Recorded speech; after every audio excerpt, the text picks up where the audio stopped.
तेरी मेरी कहानियाँ से सभी अपडेट पाने के लिए बेल आइकन दबाएं। आज की कहानी है मेरी बहू मेरा अभिमान है।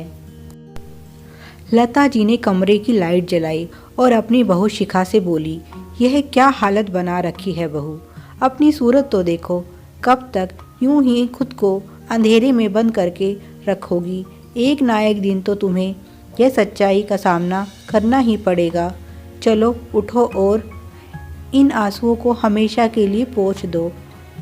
बहुत आंसू बहा लिए तुमने, अब और नहीं। उनके स्वर में दृढ़ता थी। देखो तो सही, यह आईब्रो कितनी ज़्यादा बढ़ गई है और नाखून कैसे बेतरतीब बड़े हुए हैं। बालों का भी तुमने घोंसला बनाकर रख दिया है। उठो, हम आज ही ब्यूटी पार्लर जाएंगे और तुम्हारा यह हुलिया ठीक करवाएंगे। माँ, रोती बिलखती शिखा लता जी के आंचल में छुप गई। लता जी ने भी उसे अपनी बाहों में भर लिया। वह भी भावुक हो गई थी, पर उन्होंने खुद पर नियंत्रण बनाए रखा। उन्होंने गंभीर स्वर में कहा, शिखा, मैंने तुम्हें सिर्फ नाम की नहीं, सचमुच की बेटी माना है। अगर तुम भी मुझे माँ मानती हो तो उठो और इन आंसुओं को पोंछ दो।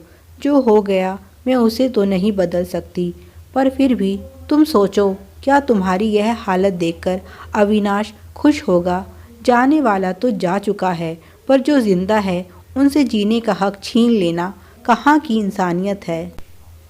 किसी के जाने से ज़िंदगी नहीं रुक जाती, ज़िंदगी तो चलती रहती है और इसे चलना भी चाहिए, क्योंकि अगर चलता हुआ पानी भी रुक जाए तो वह भी सड़ जाता है और इंसान अगर रुक जाए तो किसी जिंदा लाश के समान ही हो जाता है।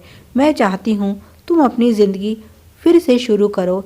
इस तरह रुक के हमें और खुद को सज़ा मत दो। मैं जानती हूँ तुमने अपना पति खोया है, पर मैंने भी तो अपना बेटा खोया है। जब मैं बूढ़ी औरत हिम्मत कर सकती हूँ तो फिर तुम क्यों नहीं? मैं तुम्हारे साथ हूँ बेटी, और इस मुश्किल घड़ी में हम दोनों को एक दूसरे का साथ देना होगा। बाहर से कोई नहीं आएगा हमारे आंसू पोंछने, हमें खुद ही एक दूसरे का सहारा बनना होगा। लता जी का इकलौता बेटा साहिल कुछ दिनों पहले सड़क दुर्घटना में मारा गया। अभी उसकी शादी को बस 3 ही महीने हुए थे। उसकी पत्नी शिखा का रो रो कर बुरा हाल हो गया है। वह सारे दिन कमरे में बंद रोती रहती है। लता जी ने बहुत कोशिश की कि वह कुछ दिन अपने मायके चली जाए, पर वह नहीं मानी और खाना पीना सब कुछ छोड़कर बस कमरे में बंद रोती रहती है। शिखा के माता पिता ने भी उसकी जिम्मेदारी लता जी पर डाल दी। उनका कहना है, आप शिखा हमारी नहीं, आपकी बेटी है, आपको जो ठीक लगे वह कीजिए। पति के जाने का गम क्या होता है यह लता जी अच्छी तरह से जानती हैं। वह भी भरी जवानी में विधवा हो गई थी, तब किस तरह से सास ससुर और बाकी परिवार ने उनका साथ दिया था और उनका सहारा बना, यह तो बस वही जानती हैं।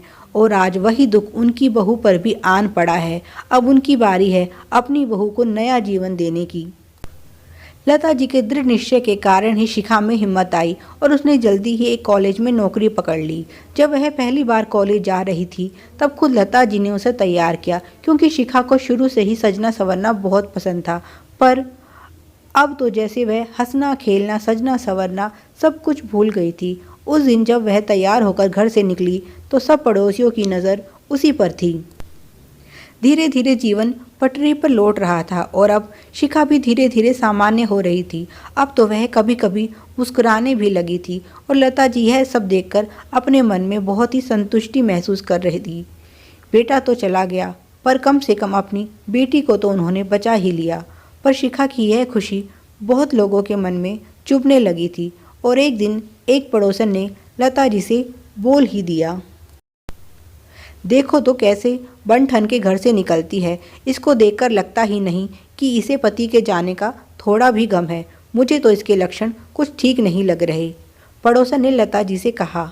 लता जी मुस्कुराई और बोली, क्यों, क्या पति के चले जाने से पत्नी के जीने का हक भी खत्म हो जाता है? अविनाश इस दुनिया से चला गया, इसमें इस बेचारी का तो कोई दोष नहीं है। दोष है तो उस रईसजादे का जो शराब के नशे में धुत गाड़ी चला रहा था, पर उसको तो कोई कुछ नहीं कह रहा। सब मेरी बेटी के पीछे लगे हैं।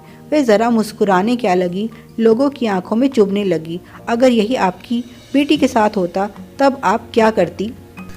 पड़ोसन से कुछ कहते ना बना। लता जी बोली, अगर आपकी बेटी होती तो शायद आप भी वही करती जो मैंने किया। भला कौन माँ बाप अपने बच्चों को दुख में देख सकता है। और हाँ, फिर कभी मेरी बेटी के बारे में कुछ उल्टा सीधा मत कहना। मेरी बहू मेरा अभिमान है। छोटी तो आप लोगों की सोच है, जो यह चाहते हैं कि वह सारी ज़िंदगी बस रोती ही रहे। क्यों, उसे अपनी ज़िंदगी जीने का हक नहीं है क्या? पड़ोसन चुपचाप वहाँ से खिसक जाती है। Please like, share and subscribe. Thanks for watching.